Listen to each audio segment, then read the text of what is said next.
Once again, good morning class. Fourth point मैंने कहा था, हेडिंग था the value of the correlation coefficient ranges from -1 to +1। और फिर वो इन्फॉर्मेशन जो लिखा हुआ था बोर्ड पर, वो if in any case the value of coefficient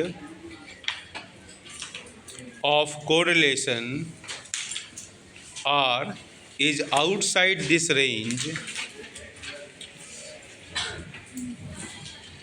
it indicates error in calculation। First point अब लिखेंगे, if R is equal to, numerical term में लिखना, R is equal to, if R is equal to 1 और R is equal to -1, comma, the correlation is perfect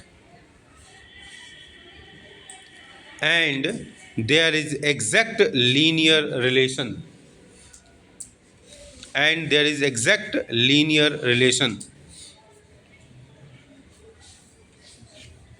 ठीक है, नीचे के point में लिखेंगे, if R is equal to 1,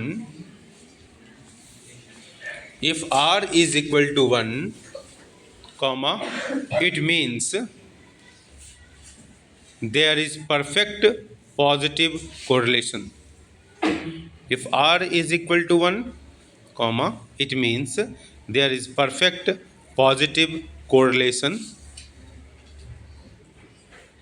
between the variables x and y, between the variables x and y।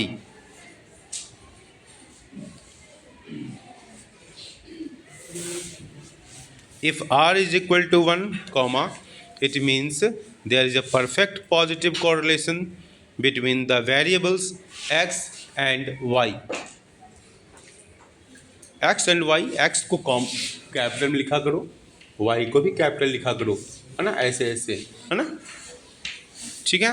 Next, if R is equal to -1, ये वाला लिखेंगे, R is equal to -1, comma, it means there is perfect negative correlation,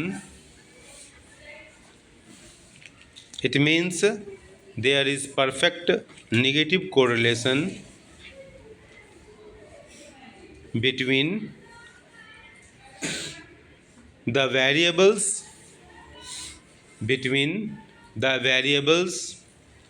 x and y। अब इसमें क्या क्या value point है जिसको आप अंडरलाइन करोगे, मुझे बताएंगे। मोनिका बताइए, किस किस को, मोनिका है सब लोग, चलो मोनिका हो गए, मोनिका से पूछ रहा हूँ, मोनिका बताइए बेटा, क्या क्या अंडरलाइन करना चाहिए आपको।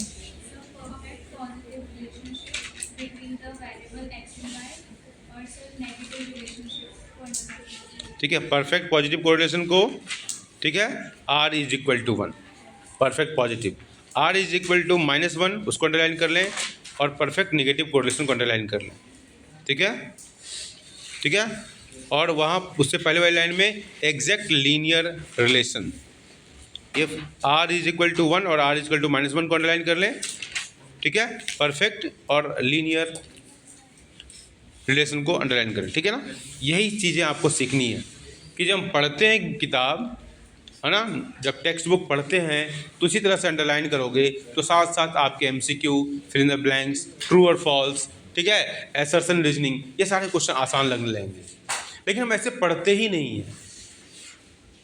आप मेरी बात का मूल्यांकन करना, 5% बच्चे ही केवल ऐसा करते हैं और 5% बच्चे अच्छा कर पाते हैं।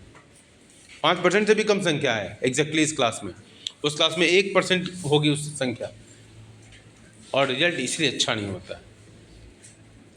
आपको पढ़ना ऐसे ही है, ठीक है, और एक रीडिंग में भी संभव नहीं है कि आप अच्छा कर पाएँ, एक रीडिंग में तो बहुत सारे ऐसे डिफिकल्ट वर्ड दिखाई देंगे तो आप कभी सुना नहीं होगा। तो पहली रीडिंग में तो केवल हमको आइडेंटिफाई करना होता है कि what are difficult words and you should write the meaning at that place itself, ताकि अगली बार जब पढ़ो तो उसके संबंधों को समझ पाओ, उसके मीनिंग को निकाल लें और फिर उसका अर्थ तब समझ में आएगा। Got a point? लेकिन हम 2 रीडिंग तो करते नहीं, 1 रीडिंग तो करते ही नहीं है, 2-3 रीडिंग की तो बात ही छोड़ दो। एक आईएएस एस्पिरेंट ने, एक आईएएस गर्ल ने अपनी स्टोरी बताई कि एक किताब को मैंने 32 बार पढ़ा था, 32 टाइम्स। 32 टाइम्स आप सोच लो, और हमारे बच्चे एक बार भी नहीं पढ़ रहे हैं। अगर मैं गलत हूं तो बोलो। कुछ बच्चे एक बार भी नहीं पढ़ रहे हैं, और इसने एक ही किताब को 32 बार पढ़ा और 32 बार पढ़ने का रिजल्ट था कि वाईएएस बन गया। मैं बोल रहा हूँ इतनी वैल्यूबल बात, और कुछ बच्चे बात भी कर, समझ रहे हो? ये होता है।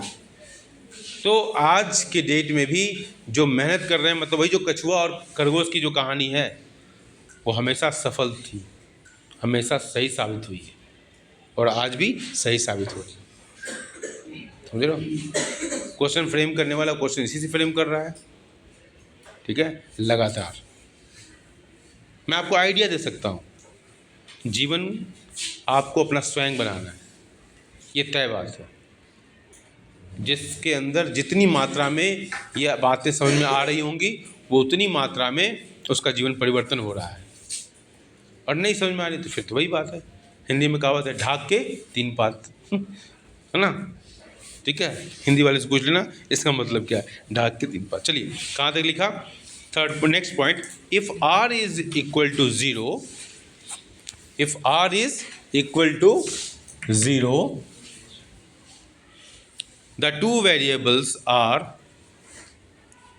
uncorrelated, uncorrelated,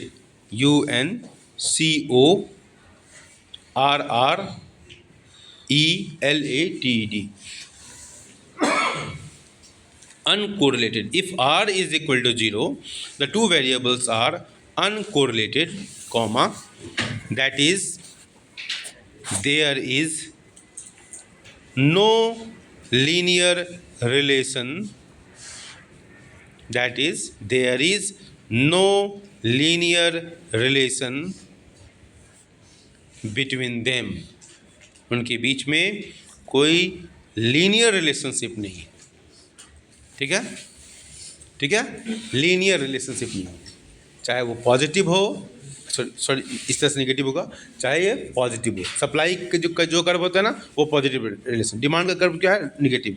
तो चाहे वो पॉजिटिव लीनियर हो रिलेशनशिप हो, सॉरी नेगेटिव लीनियर रिलेशनशिप हो, चाहे वो पॉजिटिव लीनियर रिलेशनशिप हो, कोई एग्जिस्ट नहीं करता। All right? So if r is equal to 0, the 2 variables are unrelated, that is there is no linear relation between them, full stop. However, comma, other types of relation may be there, other types of relation may be there, comma, as for example E dot G dot, a non-linear relation. ठीक है? Raise your hand. If raise your hand, that is the only way I will understand. If r is equal to 0, the 2 variables are unrelated, comma, that is there is no linear relation between them, full stop. However, comma, other types of relation may be there, comma, as for example a non-linear relation. Linear relation और non linear relation होता है ना, तो यहाँ पर क्या लिखा गया, नॉन लीनियर रिलेशन, अंडरलाइन कर लेंगे। If r is equal to 0, ठीक है, unrelated, uncorrelated, no linear relation, और नॉन लीनियर रिलेशन। ठीक है, ठीक है, ये सब सारे पॉइंट मतलब। चलिए नेक्स्ट नीचे लिखेंगे a low value of R, a low value of R, R की वैल्यू कम है, a low value of R bracket में लिखेंगे close to zero, close to zero. ठीक है, ज़ीरो नहीं है, क्लोज टू ज़ीरो, 0.5, 0.1 है ना, कुछ भी हो सकता है। ठीक है, तो close to zero bracket close indicates a weak linear relation, a weak linear relation, weak कमज़ोर, WEAK weak, you are very weak. ठीक है, weak linear relation, full stop.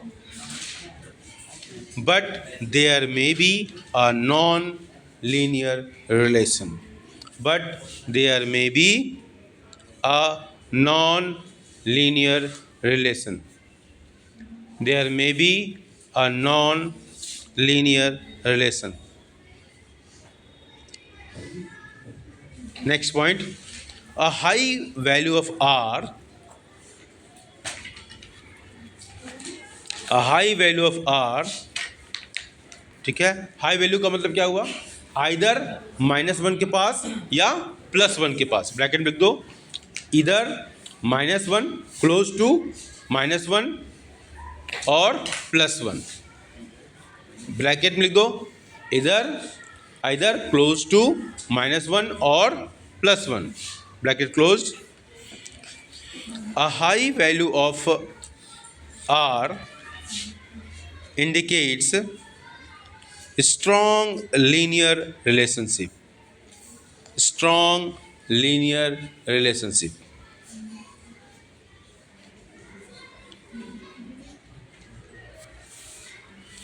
A high value of R मतलब bracket में क्या बोला था मैंने लिखने के लिए, आइदर क्लोज टू -1 और +1। ठीक है, bracket close indicates strong linear relationship, full stop.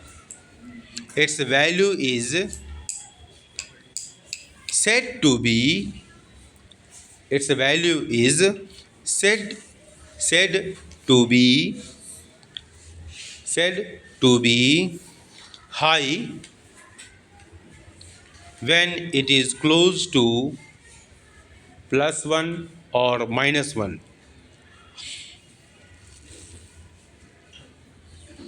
+1 और -1।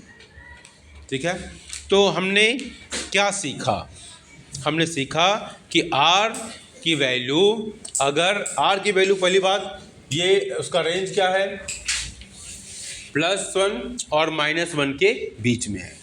ठीक है, उसके बीच में क्या होता है, अगर नंबर लाइन पर अगर हम देखें तो 0, ध्यान देंगे 0 हो, इधर माइनस का साइड होगा और राइट साइड 0 के प्लस का साइड है। तो कहने का मतलब ये, अगर +1 है तो ये क्या हुआ, -1। ठीक है, इन दोनों के बीच में कुछ भी हो सकता है वैल्यू, ये सारे वैल्यू कोएफिशिएंट के हो सकते हैं, करेक्ट ना। एक के नज़दीक है, डायग्राम बना लेंगे इसको, एक के नज़दीक है तो यहाँ एक लिख देना, यहाँ लिखना। ठीक है, परफेक्ट लीनियर रिलेशन, PLR। ठीक है, ये भी परफेक्ट लीनियर रिलेशनशिप का एग्जांपल है, -1। बट यहाँ पर क्या है, माइनस परफेक्ट लीनियर रिलेशनशिप, यहाँ क्या है, प्लस परफेक्ट लीनियर रिलेशनशिप। ठीक है, जीरो रिलेशनशिप, ठीक है, मतलब नॉन लीनियर रिलेशनशिप हो गया ये, बड़ा पॉइंट, मेरी बात समझ रहे हो। और जैसे जैसे एक पॉजिटिव केस के नज़दीक है, मान लो 0.9 है ना, उसके बाद 1 हो जाएगा ना, 0.9 के बाद 1.1 ऐड हो जाएगा तो 1 हो जाएगा, तो 0.9, इसका मतलब क्या हुआ, ठीक है, वेरी स्ट्रॉन्ग रिलेशनशिप, क्या, पॉजिटिव स्ट्रॉन्ग रिलेशनशिप। माइनस की तरफ है मान लो तो क्या है, strong negative relationship, got a point. Moderate relationship, बीच में। Moderate relationship positive, moderate relationship negative, ठीक है। वीक रिलेशनशिप जितना ही जीरो के नजदीक होगा क्या होगा, वीक रिलेशनशिप। समझ में आई? इसको बना लेंगे मॉडरेट। मैं कोई वैल्यू नहीं दे रहा हूं यहां पर, केवल आपको नंबर लाइन पर दिखा रहा हूं। मॉडरेट रिलेशनशिप, दोनों तरफ मॉडरेट, ये पॉजिटिव है और ये निगेटिव है। बना लेंगे जल्दी से बेटा डायग्राम, इससे आपके दिमाग में क्लियरिटी ज़्यादा अच्छी आएगी, ठीक है ना। डायग्राम बना लें।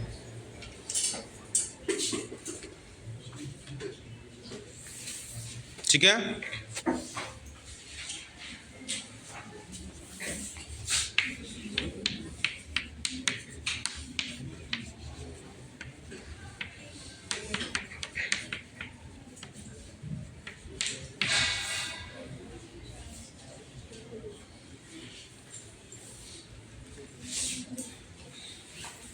जल्दी। Next point, fifth point, the magnitude of R, the magnitude of R is unaffected, the magnitude of R is unaffected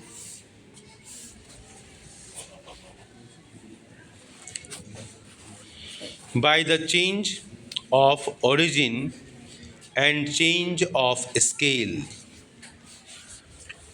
The magnitude of R is unaffected by the change of origin and change of scale. इसका प्रभाव उसके magnitude मात्रा पर नहीं पड़ेगा, ठीक है। Given two variables उसमें लिखेंगे, कंटिन्यू करेंगे स्टॉप के बाद। मैं रिपीट कर रहा हूँ, बातें ना करें, छूटेगा ही, बातें करेंगे तो।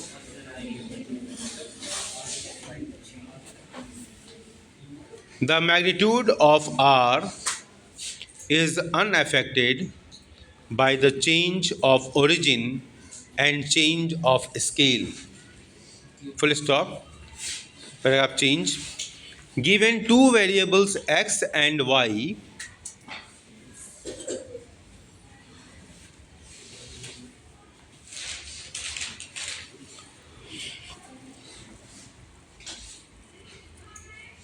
let us define two new variables. Let us define two new variables G, T, W, O. Let us define two new variables, full stop, sorry, comma, U and V, capital U and V, जैसे उसमें use किया गया है U and V। और U and V की value क्या आई, कैसे निकलेगा? देखो U इज इक्वल टू, ये लिख लेंगे, U is equal to x minus a by h and V is equal to y minus b divide by के।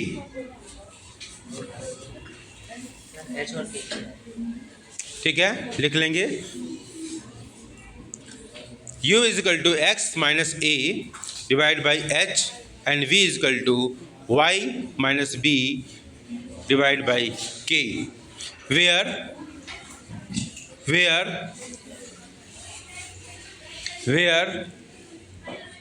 a and b, where a and b are assumed means, B for boy, a and b, a and b, वहाँ तो देखो वहाँ लिखा हुआ है ए and B, तो फिर कन्फ्यूजन क्यों हो रहा है? Where A and B are assumed means of X and Y respectively. A and B are assumed means of X and Y respectively, full stop. H and K are common factors, H and K common factors. आप median वगैरह sorry उसमें देख चुके हैं ना, mean वगैरह में हम करते थे ना, स्टेप डिवीजन और कॉम्पोनेंट, ठीक है मतलब, ठीक है, याद है ना, ठीक है ना। चलिए, तो H and K are common factors and of same sign. Same sign. SIGN sign. Common factors and of same sign. Then RUV, इसको इस तरीके से लिख लेंगे, RUV इस तरीके से is equal to RXY.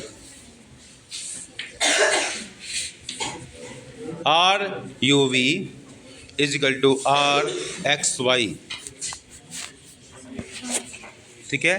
Next heading लिखेंगे स्कैटर्ड डायग्राम. नेक्स्ट हेडिंग लिखेंगे स्कैटर्ड डायग्राम. SCATTER लिखें, स्कैटर्ड डायग्राम. चलिए लिखें आप